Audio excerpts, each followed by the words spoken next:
فرزند زہرا یہ حالات برے ہیں۔ کاشانۂ بصیرت ویب سائٹ، واٹس ایپ اور یوٹیوب چینل پر مشتمل ایک ایسا مکمل پلیٹ فارم جس پر محروم بصارت کے لیے بالخصوص اور تمام افراد کے لیے بالعموم سینکڑوں کی تعداد میں مستند اسلامی کتب دستیاب ہیں۔ لہذا گزارش ہے کہ آپ اپنی ذمہ داری نبھاتے ہوئے کاشانۂ بصیرت کی ویب سائٹ کو وزٹ، واٹس ایپ چینل کو فالو اور یوٹیوب چینل کو سبسکرائب کرنے کے ساتھ ساتھ بیل آئیکن کو پریس کیجیے تاکہ آپ علم کے حصول کے ساتھ ساتھ مذہب اہل بیت کی اشاعت میں بھی اہم کردار ادا کرتے رہیں۔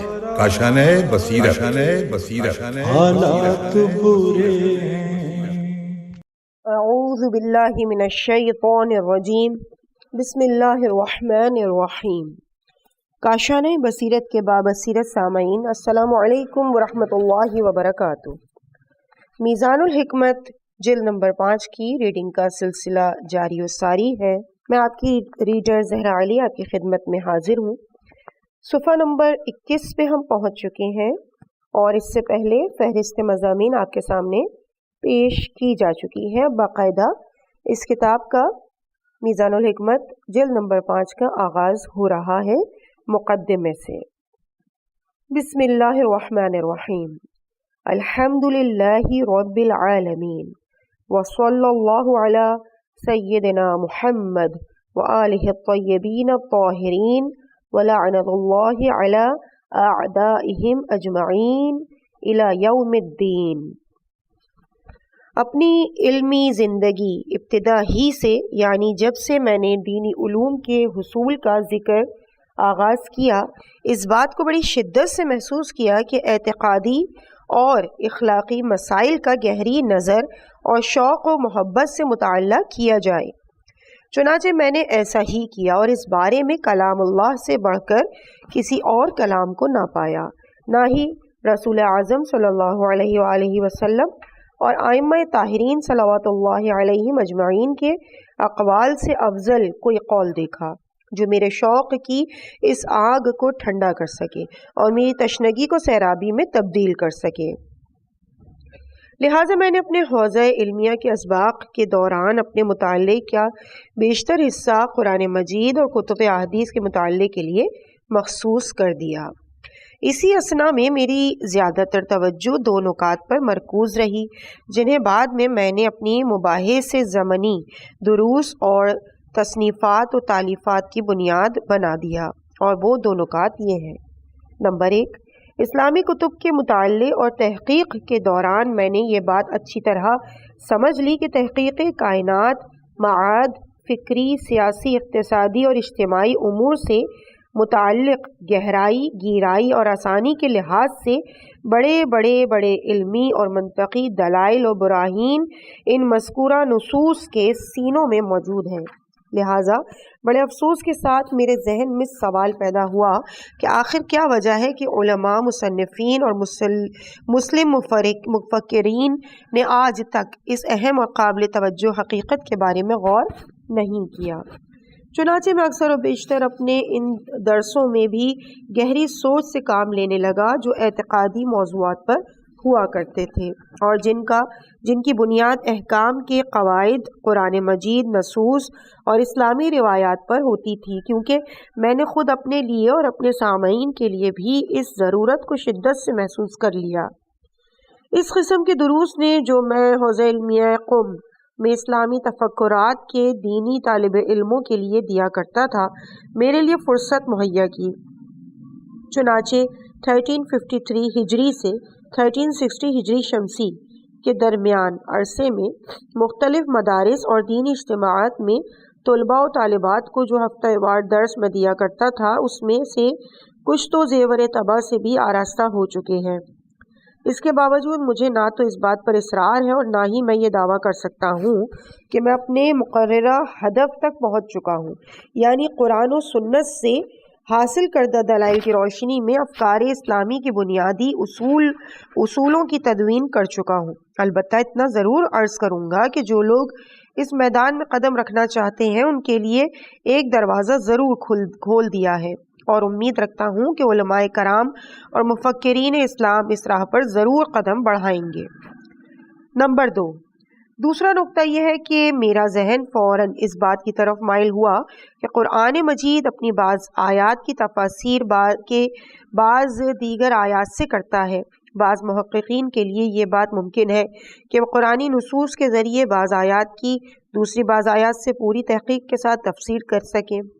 اسی طرح حدیث اور اسلامی روایات میں چنانچہ جب میں نے اچھی طرح غور سے کام لیا تو معلوم ہوا کہ عبادات اور معاملات سے متعلق فقہی دروس کو احادیث اور روایات کی روشنی میں مکمل طور پر جمع کرنے اور انہیں ابواب کی صورت میں مرتب کرنے کا کام تقریباً مکمل ہو چکا ہے، لیکن جن امور کا تعلق فکری، اخلاقی اور اجتماعی مسائل سے ہے، افسوس کے ساتھ کہنا پڑتا ہے کہ اس قسم کی چیزوں کا ملنا بڑا مشکل ہے، حتیٰ کہ اگر کچھ کوششیں بھی کی جائیں تو کامیابی مشکل ہے۔ چنانچہ جب کسی وقت ایسے امور پر بحث کی ضرورت پیش آتی ہے تو ایک نہیں کئی کتابوں کی چھان پٹک لازم آتی ہے، جن کے متعلق جلدوں کی طرف رجوع کرنا پڑتا ہے، جس کے لیے کافی وقت درکار ہوتا ہے، اور پھر بھی تمام متعلقہ امور کا حصول دشوار ہوتا ہے۔ نتیجہ یہ کہ بحث تشنہ تکمیل اور شرمندہ تعبیر رہ جاتی ہے۔ بس میں نے محسوس کیا کہ اس سلسلے میں ایک ایسی کتاب کی تالیف اشد ضروری ہے جس میں ایسی تمام احادیث و روایات کو درج کیا جائے جن کی اسناد دوسری احادیث کے ساتھ ممکن ہوں، اور وہ خاص موضوع کے بارے میں ہوں، تاکہ صاحبان ضرورت کو بحث کے وقت آسانی کے ساتھ مطلوبہ نص اور اس کا مقصود حاصل ہو جائے۔ ساتھ ہی یہ بات بھی میرے ذہن میں آئی کہ اسلامی لائبریری کو اس قسم کی کتاب کی اشد ضرورت ہے جو آج کل کے معاشرے کی اہم ترین ضروریات کو پورا کرنے کا کام دے سکے۔ اس میدان میں قدم رکھنا کوئی آسان بات نہیں ہے۔ مفکرین اور معتفین اچھی طرح جانتے ہیں کہ اس انداز اور اس طرز کی کتاب کی تالیف کرنے میں کتنی دشواریوں کا سامنا کرنا پڑتا ہے، لیکن حضرات محمد و آل محمد علیہ السلام کی احادیث سے میرے دلی لگاؤ اور قلبی محبت نے اس راہ پر چلنے کے لیے مجھے جرأت دلائی اور اپنے ہدف تک پہنچنے کے لیے مجھے زیادہ سے زیادہ محنت سے کام لینے اور تحقیق و جستجو کرنے کا حوصلہ مرحمت فرمایا۔ اس کتاب کی تالیف کا کام 1347 ہجری شمسی میں خراسان کی جیل ہی میں شروع کر دیا گیا تھا، اور یہ سلسلہ آج تک جاری ہے۔ چنانچہ جب بھی مجھے فرصت ملتی ہے کوئی لمحہ ضائع کیے بغیر خاص کر ایام تعطیلات میں اس کام کو پورا کرتا رہتا ہوں، جبکہ درس و تدریس، مطالعے اور علمی بحث مباحثوں میں بھی غفلت نہیں برتتا۔ اس کتاب کی تالیف کے لیے میں نے یہ عادت ڈالی کہ بحار الانوار جدید ایڈیشن میں موجود تمام روایات کو تقریباً ایک مرتبہ اچھی طرح پڑھ لیتا اور اس میں سے خاص روایات کو لکھ لیتا۔ یہ سلسلہ تقریباً 2-3 سال تک جاری رہا۔ اس کے بعد میں نے انہیں حروف ابجد کے مطابق مرتب کیا، پھر کتاب کے طرف دوبارہ رجوع کر کے حوالہ جات و نصوص کو مخصوص و مطالب کی بنیاد پر احادیث کے ابواب میں ترتیب دیا۔ مجھے یاد نہیں کہ یہ کام کتنے عرصے تک جاری رہا، البتہ میں اس دوران پیش آنے والی مشکلات کو فراموش نہیں کر سکتا۔ بہرحال خدا کے فضل سے یہ کام بھی کامیابی کے ساتھ پایہ تکمیل کو پہنچ گیا۔ تالیف کے اس مرحلے کے دوران میرے سامنے کچھ خاص باتیں آئیں جنہیں بیان کرنا ضروری معلوم ہوتا ہے۔ الف، بحار الانوار میں روایات کی تکرار۔ اس دوران میں نے یہ نتیجہ نکالا کہ اگر بہار میں موجود تکراری روایات کو حذف کر دیا جائے تو پوری کتاب کو اس کے نئے ایڈیشن کی تقریباً 20 جلدوں میں جمع کیا جا سکتا ہے، کیونکہ بہت سی احادیث کو اگر نص کے لحاظ سے دیکھا جائے تو وہ بھی یہ با اعتبار نص و سند تکرار کا پہلو رکھتی ہیں۔ ب، بحار الانوار میں فصول کو مد نظر نہیں رکھا گیا۔ حضرت مؤلف علیہ الرحمہ کا نظریہ یہ تھا کہ جو حدیث بھی ملے اسے بحار میں جمع کر دیا جائے، خواہ وہ صحیح ہو یا ضعیف، حتیٰ کہ ہم نے یہ بھی دیکھا کہ ایک ہی حدیث کو کئی مرتبہ دہرا دیا گیا ہے۔ اس کے باوجود ہمیں کتاب کے ابواب میں نقص نظر آتا ہے، اور وہ اس طرح کی بہت سی احادیث ایسی ہیں جو کسی ایک باب سے تعلق رکھتی ہیں لیکن وہ کسی دوسرے ابواب میں لکھی ہوئی ملتی ہیں۔ بطور مثال ادب کی فصل میں جن احادیث کو مختص کیا گیا ہے ان کی تعداد صرف 8 ہے، لیکن اسی سلسلے میں تعلق رکھنے والی احادیث دوسرے ابواب اور کئی دوسری جلدوں میں 125 کی تعداد تک ملتی ہیں، جیسا کہ آپ کو ہماری اسی کتاب کے مطالعے سے معلوم ہو جائے گا۔ بہرحال تالیف کتاب کا یہ مرحلہ بھی خدا کی توفیق سے پایہ تکمیل کو پہنچ گیا، الحمدللہ۔ جب میری کتاب تکمیل کے مراحل کو پہنچ رہی تھی تو میرے دل میں یہ بات پیدا ہوئی کہ میں ان ماخذ کی طرف بھی رجوع کروں جن پر صاحب بحار الانوار نے اعتماد کیا ہے۔ چنانچہ میں نے بہت سی ایسی کتابوں کی طرف رجوع کیا جن کے مطالعے سے میں نے دیکھا کہ روایات کی بہت بڑی تعداد کو جو بہار کی مختلف فصول میں مناسبت رکھتی ہے اور معاشرتی و اجتماعی امور کے لیے ان کی زبردست ضرورت ہے، بہار میں درج نہیں کیا گیا۔ ہمیں افسوس کے ساتھ کہنا پڑتا ہے کہ مؤلف نے اس پہلو سے غفلت برتی ہے، چنانچہ میں نے اس کمی کو پورا کرنے کے لیے کافی وقت صرف کیا اور مذکورہ ماخذ کی طرف رجوع کر کے اپنی امکانی حد تک اس کمی کو پورا کر دیا۔ جیم، حدیث کے سلسلے میں اہل سنت کی کتابوں سے بھی استفادہ کیا گیا۔ اس کتاب کو مکمل کرنے کے لیے میں نے بہتر سمجھا کہ اہل سنت کی کتابوں کی طرف بھی رجوع کیا جائے۔ کتاب میں ان احادیث کو بھی لکھوں جو میرے مذکور مقصد پر پورا اترتی ہیں تاکہ اس کا فائدہ عمومی ہو اور اس قسم کی مباحث کے لیے ان لوگوں کو بھی فائدہ پہنچے جو ایسے مباحث سے دلچسپی رکھتے ہیں۔ چنانچہ اثناء مطالعے میں نے اہل سنت کی بہت سی کتابوں کو دیکھا۔ اس دوران اہل سنت کے عالم جناب حسام الدین ہندی کی تالیف کنز العمال کے مطالعہ بھی کیا۔ یہ کتاب 975 ہجری میں تالیف کی گئی ہے اور بحار الانوار سے ملتی جلتی ہے، جو 16 جلدوں اور 12,215 صفحات پر مشتمل ہے۔ اس کی جلدوں میں 46,624 ایسے اقوال ملتے ہیں جن کو حدیث نہیں کہا جا سکتا، جبکہ پوری کتاب میں تقریباً 40,000 احادیث نقل کی گئی ہیں۔ جب میں نے اس کتاب کی فصول کو غور سے پڑھا تو محسوس کیا کہ اس کتاب کے ہوتے ہوئے اہل تسنن کی کسی دوسری کتاب کی ضرورت نہیں ہے، لہٰذا میں نے اس کتاب سے ہی اپنے موضوع سے متعلق احادیث کی نقل کر کے اپنی تالیف میزان الحکمت میں درج کر دیا۔ میں نے کتاب کنز الاعمال کی مطالعے کے دوران یہ بات اچھی طرح محسوس کی ہے کہ بہت سی ایسی روایات جو ہماری کتابوں میں اہل سنت کے حوالے سے نقل کی گئی ہیں اور جن کی سند درج نہیں ہے، ان کی کنز الاعمال میں موجود ہے۔ پھر میں نے شیعہ سنی بہت سی کتابوں کا مطالعہ کیا جن کا ذکر اسی کتاب میں آئے گا، اور قرآن مجید کی ہر باب سے متعلق مناسب مقام پر ان کا اضافہ بھی کر دیا ہے۔ اس کتاب کی تالیف کے لیے مجھے بہت سی مشکلات کا سامنا کرنا پڑا ہے، اس کے باوجود میں سمجھتا ہوں کہ ابھی بھی میں نے نصف راہ ہی طے کی ہے اور معلوم نہیں بعد میں اپنے اس مقصد تک پہنچ بھی پاؤں گا یا نہیں، لیکن جس خاص معاشرتی دور میں رہ رہا ہوں اور جو بھاری ذمہ داریاں میرے نحیف کاندھوں پر ہیں، ان سے تو یہ معلوم ہوتا ہے کہ میں اس سے زیادہ اور کچھ نہیں کر سکوں گا۔ پھر بھی میں پوری کوشش کروں گا جس کام کو میں نے شروع کیا ہے اپنے مقدور بھر کوشش کے تحت اسے پایہ تکمیل تک پہنچاؤں، بشرط زندگی اور مدد پروردگار عالم۔ اس کے بعد ہیڈنگ ہے استاد شہید علامہ مطہری کی یاد۔ ایران کے اسلامی انقلاب کی کامیابی کے چند ماہ پہلے کی بات ہے کہ 1357 ہجری شمسی کے گرمیوں کے دنوں میں ایک روز میری زندگی کا یادگار دن ہے، استاد مرتضیٰ مطہری رحمۃ اللہ علیہ میرے گھر مہمان کی حیثیت سے تشریف فرما تھے۔ یہ وہ دن تھے کہ مرحوم حوزہ علمیہ قم کے طلباء کو المعرفۃ فی منطق القرآن کے موضوع پر ہفتے وار درس دیا کرتے تھے۔ انہی دنوں میں بھی اپنی کتاب میں معرفت کے موضوع پر لکھ رہا تھا، چنانچہ موضوع کی مناسبت سے میں نے اس کتاب کے فصول کے عنوانات کی ایک فہرست ان کے سامنے پیش کی تو وہ کہنے لگے میں اسے چھپوانے پر تیار ہوں۔ ساتھ ہی یہ بھی فرمایا کہ کتاب کو اسی صورت اور اسی انداز ہی میں چھپا دیا جائے۔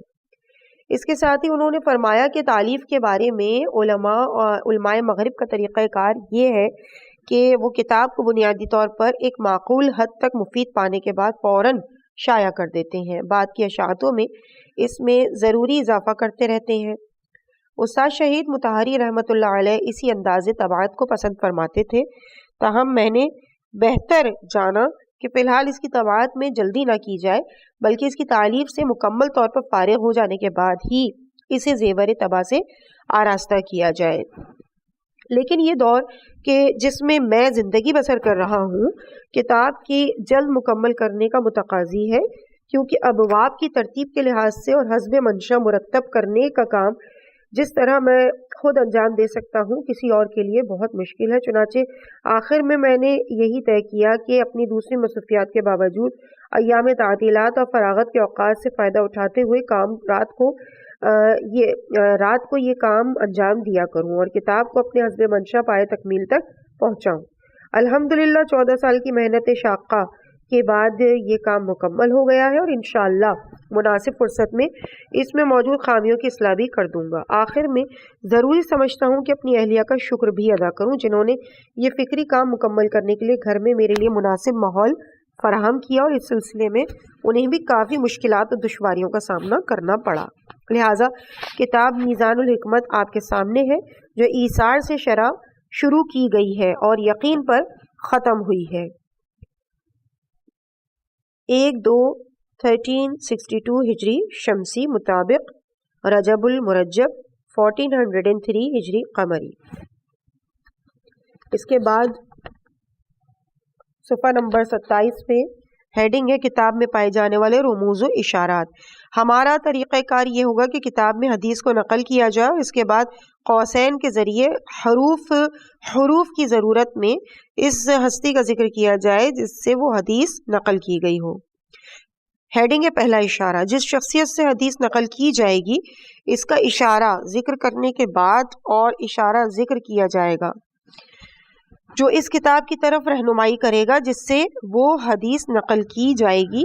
یہ اس طرح سے ہوں گے شیعہ کتب کے رموز و اشارات، اور اس کے بعد یہاں پہ جو ہے وہ تمام تر رموز بیان کیے گئے ہیں اور اس کے آگے لکھا ہوا ہے جو کہ میں آپ کے سامنے تھوڑا بیان کر دیتی ہوں۔ جیسے حمزہ اور لام لکھا ہو تو اس کا مطلب ہے وسائل الشیعہ، با اور ح اگر لکھا ہوا ہو تو اس کا مطلب ہے بحار الانوار، تا ح فا اگر لکھا ہو تو تحف العقول، تا واو التوحید، جیم لکھا ہو تو الاحتجاج، خو صاد الف اگر لکھا ہو تو اس کا مطلب ہے الخصال، سین فا یا نون ہا اگر لکھا ہو تو سفینۃ البحار، شین الف الارشاد مفید، شین را شرح نہج البلاغہ ابن ابی الحدید، الصحیفہ لکھا ہو تو صحیفہ سجادیہ، صاد نون ہے اور کاف الف اگر لکھا ہو تو روضۃ الکافی،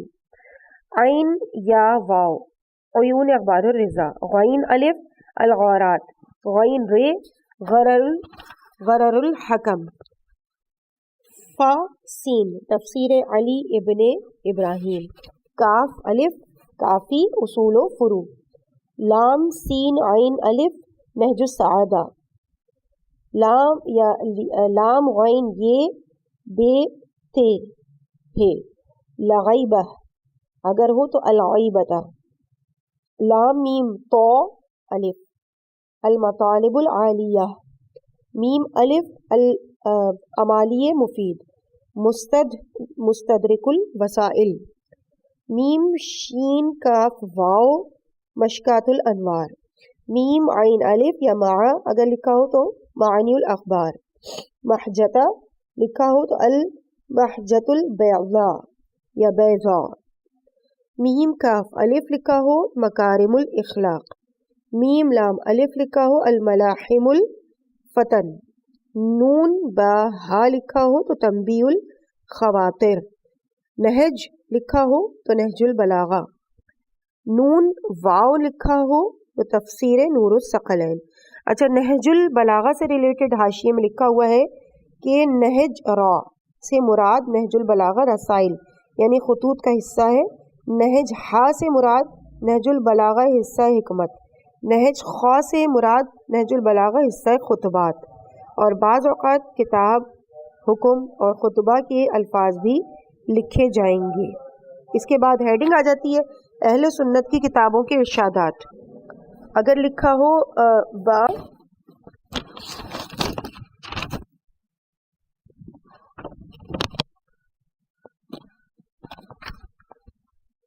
جو کہ مختلف کتابوں کے ارشادات انہوں نے تقریباً 3 سے 4 پیجز میں لکھے ہوئے ہیں جو بہت تفصیل کے ساتھ ہیں. اور آخر میں لکھتے ہیں صفحہ نمبر 35 پہ کہ بعض مقامات پر اشارات کے آخر میں مندرجہ ذیل الفاظ اشارات کی صورت میں لکھے جائیں گے، جن کا مقصد ہوگا کہ چھوٹی یا چھوٹی یا لکھا ہوا ہے، اس کے بعد ہے فا و، اس کا مطلب الفاظ میں تھوڑا سا فرق ہے. قوف لکھا ہو تو متن میں موجود عبارات کا آپس میں لفظی اور معنوی قرب ہے. عین لکھا ہو تو متن میں جو کچھ موجود ہے یہ بھی اسی طرح ہے. بعض ابواب کے آخر میں میم سے اشارہ کیا جائے گا جس سے مختلف احادیث مراد ہوں گی. حاشیہ میں اگر میم ہا کے ساتھ اشارہ کیا جائے جس کا مطلب یہ ہے کہ یہ حاشیہ اسی کتاب کا ہے جس سے حدیث نقل کی گئی ہے.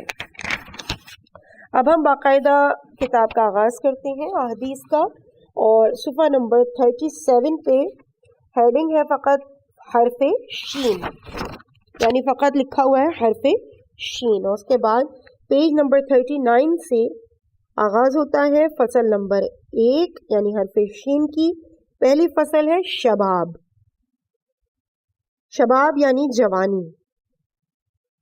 حدیث نمبر 9075 9075. جوانی دیوانگی کا ایک حصہ ہے. بہار الانوار جلد 77 صفحہ 133 165 174. حدیث نمبر 9076. ایک جوان کی غلطی جہالت کی وجہ سے قابل عذر ہے اور اس کے علم کی بنا پر قابل حقارت ہے. عین یعنی غرر الحکم. حدیث نمبر 9000 یعنی 9077. دو چیزوں کی قدر ان کے چلے جانے کے بعد سمجھ میں آتی ہے، ایک جوانی دوسری تندرستی. ریفرنس غرر الحکم. حدیث نمبر 9078. تمہارے بہترین جوان وہ ہیں جو تمہارے بوڑھوں کے ایسے ہوں اور تمہارے بدترین بوڑھے وہ ہیں جو تمہارے جوانوں کے جیسے ہوں. حاشیے میں لکھا ہوا ہے کہ ابو حامد غزالی کہتے ہیں تمہیں معلوم ہونا چاہیے کہ لوگ دو طرح کے ہوتے ہیں، ایک وہ جوان جن میں بچپنا نہیں ہوتا، ان کی نشو و نما بھلائی اور غلط باتوں سے اجتناب پر ہوئی ہوتی ہے. ایسے شخص کے بارے میں حضرت رسول خدا صلی اللہ علیہ وآلہ وسلم فرماتے ہیں جس جوان میں بچپنا نہیں پایا جاتا وہ تیرے رب کو اچھا لگتا ہے. ریفرنس ہے محجت البیضاء جلد 7 صفحہ 90. حدیث نمبر 9079. ورقہ بن نوفل نے حضرت ختیجہ بنت خویلد کو جو ہدایت کی باتیں بتائی ہیں ان میں یہ باتیں بھی تھیں. آپ کو معلوم ہونا چاہیے کہ اچھے اخلاق کا مالک جوان نیکی کی کلید اور برائی کا سدباب ہوتا ہے، جبکہ برے اخلاق کا مالک جوان اچھائی کا سدباب اور برائی کی چابی ہوتا ہے. ریفرنس ہے بہار الانوار جلد نمبر 78 صفحہ نمبر 446. حدیث نمبر 9080. اللہ تم پر رحم کرے، یہ بات جان لو کہ تم ایسے دور میں ہو جس میں حق گو کم، ان کے جوان بدخو، ان کے بوڑھے گنہگار اور عالم منافق ہیں. نہج البلاغہ 233. اس کے بعد اگلی ہیڈنگ ہے، پہلا تھا شباب جوانی، اور اس کے بعد اگلی ہیڈنگ ہے ہیڈنگ نمبر 1943 نوجوانوں کا خاص خیال رکھا کرو. حدیث نمبر 9081. نوجوان کا دل خالی زمین کی مانند ہوتا ہے، اس میں جو چیز ڈال دی جائے اسے قبول کر لیتی ہے. بہار الانوار جلد 77 صفحہ 201. حدیث نمبر 9082. حضرت امام صادق علیہ السلام نے احول سے فرمایا کیا تم کبھی بصرہ گئے ہو؟ کہا جی ہاں. فرمایا تم نے لوگوں کی اس طرف رغبت اور اس کام میں ان کی دلچسپی کیسی پائی؟ کہا خدا کی قسم بہت ہی کم. فرمایا پھر نوجوانوں کا خاص خیال رکھو کیونکہ وہ ہر اچھائی کی طرف جلدی کرتے ہیں. بہار الانوار جلد 23 صفحہ 236. اس کے بعد ہیڈنگ ہے 1944 نوجوانی میں حصول علم. حدیث نمبر 9083، جو شخص جوانی کے دنوں میں علم حاصل کرتا ہے وہ ایسے نقش کی مانند ہوتا ہے جو پتھر پر ہو، پتھر پر لکیر، اور جو بڑھاپے میں علم حاصل کرتا ہے وہ اس تحریر کی مانند ہے جو پانی پر ہوتی ہے۔ بحار الانوار کی جلد نمبر 1 کی صفحہ نمبر 222 کا ریفرنس۔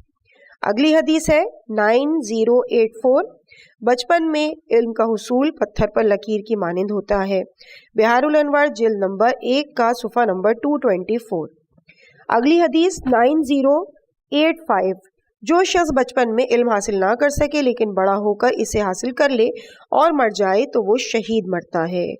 ریفرنس کنز الاعمال حدیث نمبر 28843۔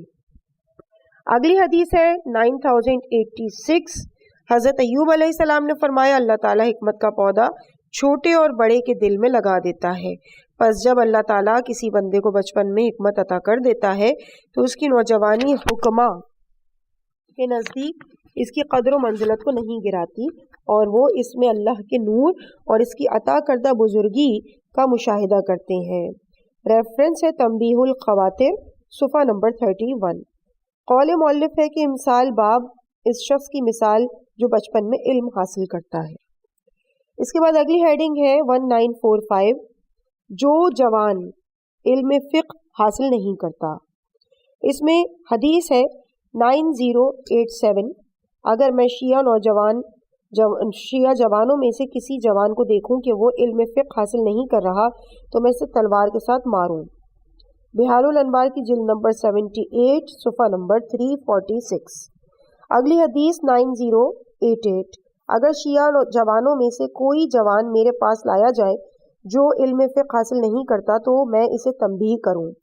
بحار الانوار جلد نمبر اول صفحہ نمبر 214، بریکٹ میں ہے ایک اور روایت میں کہ جو اپنے دین کو نہیں سمجھتا تو میں اسے دردناک سزا دوں۔ اگلی حدیث ہے 9089، میں تمہارے جوانوں کو صرف 2 حالتوں میں دیکھنا چاہتا ہوں، یا تو وہ عالم ہو یا پھر طالب علم، اور اگر ایسا نہیں کریں گے تو کوتاہی کے مرتکب ہوں گے۔ جو کوتاہی کا مرتکب ہوتا ہے وہ خود کو ضائع کر دیتا ہے، اور اگر خود کو ضائع کر دیتا ہے تو گنہگار ہوتا ہے، اگر گنہگار ہوگا تو جہنم میں ٹھہرے گا۔ قسم ہے اس ذات کی جس نے محمد مصطفیٰ صلی اللہ علیہ وآلہ وسلم کو برحق مبعوث کیا۔ اس کے بعد اگلی ہیڈنگ ہے ہیڈنگ نمبر 1946، عبادت گزار جوان۔ حدیث ہے 9090، اللہ تعالیٰ توبہ کرنے والے جوان سے محبت کرتا ہے۔ ریفرنس کنز الاعمال حدیث 10185۔ اگلی حدیث ہے 9091، توبہ کرنے والے جوان سے بڑھ کر کوئی اور چیز اللہ تعالیٰ کو محبوب نہیں ہے، اور گناہوں پر برقرار بوڑھے سے بڑھ کر کوئی اور چیز اللہ کو ناپسند نہیں ہے۔ ریفرنس ہے کنز الاعمال حدیث نمبر 10233۔ اگلی حدیث ہے 9092، اللہ تعالیٰ عبادت گزار جوان کی وجہ سے فرشتوں پر فخر و مباحات کرتا ہے اور فرماتا ہے میرے فرشتوں میرے بندے کو دیکھو کہ اگر اس نے اپنی نفسانی خواہشات کو میری وجہ سے ترک کر دیا ہے۔ ریفرنس ہے کنز الاعمال حدیث نمبر 43057۔ اگلی حدیث ہے 9093، عبادت گزار جس نے بچپن ہی سے عبادت کو اپنایا ہوا ہو کی فضیلت اس بوڑھے پر جس نے بڑے ہو کر عبادت کو اپنایا ہے ایسی ہے جیسے مرسلین کو باقی لوگوں پر۔ حدیث نمبر 43059 کا ریفرنس ہے کنز الاعمال کا۔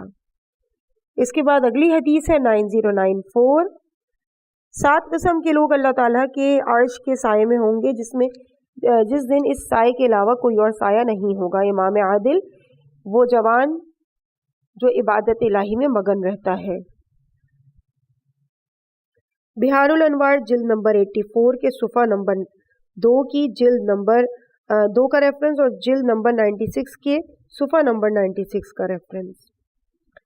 اگلی ہیڈنگ ہے ہیڈنگ نمبر 1947 یعنی 1947، جوانی کو اطاعت الہی میں گزارنے والا۔ اس میں حدیث ہے 9095، جو نوجوان رضائے خدا کے لیے دنیا اور اس کے لہو و لعب کو ترک کر دیتا ہے اور اپنی جوانی کو اللہ تعالیٰ کی اطاعت میں بڑھاپے میں تبدیل کر دیتا ہے، اللہ تعالیٰ اسے 72 صدیقوں کا اجر عطا کرتا ہے۔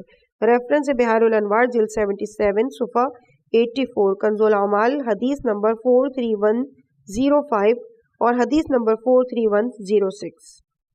اگلی حدیث ہے 9096۔ اللہ تعالیٰ کے نزدیک تمام مخلوق میں محبوب ترین چڑھتی جوانی والا وہ نوجوان ہے جو اچھی شکل و صورت میں ہوتا ہے اور اپنے شباب و حسن و جمال کو اللہ اور اس کی اطاعت کے لیے وقف کر دیتا ہے۔ یہ ایسا جوان ہوتا ہے کہ رب رحمان جس کی وجہ سے ملائکہ پر فخر و مباحات کرتا ہے اور فرماتا ہے یہ میرا حقیقی بندہ ہے۔ کنز الاعمال حدیث نمبر 43103۔ اگلی حدیث ہے 9097۔ اللہ تعالیٰ اس جوان کو دوست رکھتا ہے جو اپنی جوانی کو اللہ تعالیٰ کی اطاعت میں گزار دیتا ہے۔ کنز الاعمال حدیث نمبر 43060۔ اگلی حدیث ہے 9098۔ حضرت ابراہیم علیہ السلام نے ایک صبح اپنی ریش مبارک میں بڑھاپے کا سفید بال دیکھا تو فرمایا الحمدللہ رب العالمین کہ جس نے مجھے اس مقام و مرتبے تک پہنچایا اور میں نے آنکھ جھپکنے کی مدت بھی خدا کی نافرمانی نہیں کی۔ بہار الانوار جلد نمبر 12 کے صفحہ نمبر 8 اور جلد نمبر 76 کے صفحہ نمبر 107 کا ریفرنس۔ اس کے بعد اگلی ہیڈنگ ہے جو کہ ہیڈنگ نمبر 1948 ہے، نوجوان کی تعریف۔ اس میں حدیث ہے 9099۔ سلیمان بن جعفر حضلی کہتے ہیں کہ مجھ سے حضرت امام صادق علیہ السلام نے پوچھا کہ سلیمان نوجوان کون ہوتا ہے؟ میں نے عرض کیا میں آپ علیہ السلام کے قربان جاؤں، ہمارے نزدیک تو نوجوان جوان ہی ہوتا ہے۔ امام نے فرمایا تمہیں معلوم نہیں کہ اصحاب کہف سب کے سب بوڑھے تھے لیکن اللہ تعالیٰ نے ان کے ایمان کی بنا پر انہیں نوجوان کہا ہے۔ اے سلیمان جو شخص اللہ پر ایمان لائے اور تقوی اختیار کرے وہ جوان ہوتا ہے۔ بہار الانوار جلد نمبر 14 کے صفحہ نمبر 428 کا ریفرنس اور تفسیر عیاشی کی جلد نمبر 2 کے صفحہ نمبر 323 کا ریفرنس۔ بریکٹ میں ہے کہ اس کتاب میں سلیمان بن جعفر نہدی کا نام ہے۔ اگلی حدیث ہے جو کہ اس فصل کی آخری حدیث بھی ہے، حدیث نمبر 9100 یعنی 9100۔ علی بن ابراہیم مرفوع روایت کے تحت کہتے ہیں کہ حضرت امام جعفر صادق علیہ السلام نے ایک شخص سے فرمایا کہ تمہارے نزدیک نوجوان کون ہوتا ہے؟ اس نے کہا نوجوان ہی جوان ہوتا ہے۔ تو فرمایا نہیں بلکہ مومن جوان، کیونکہ اصحاب کہف بوڑھے تھے لیکن اللہ تعالیٰ نے ان کے ایمان کی بنا پر ان کا نام جوان رکھا۔ سبحان اللہ۔ ریفرنس ہے نور الثقلین جلد نمبر 3 کے صفحہ نمبر 245 کا۔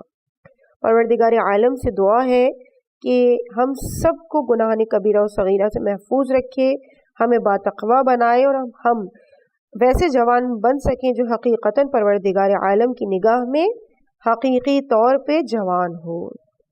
اور اس مقام پہ ہم ریڈنگ کے اس پارٹ کو یہیں پہ روکتے ہیں کیونکہ الحمدللہ 30 منٹ سے زیادہ کی ریڈنگ ہو چکی ہے، اور اگلے پارٹ میں انشاءاللہ ہم صفحہ نمبر 47 سے احادیث کو کنٹینیو کریں گے، اور جو ہے حرف شین کی فصل نمبر 2 کا بھی آغاز ہو جائے گا جو کہ ہیڈنگ ہوگی شبہ۔ مجھے اپنی دعاؤں میں یاد رکھیے گا۔ والسلام علیکم ورحمۃ اللہ وبرکاتہ۔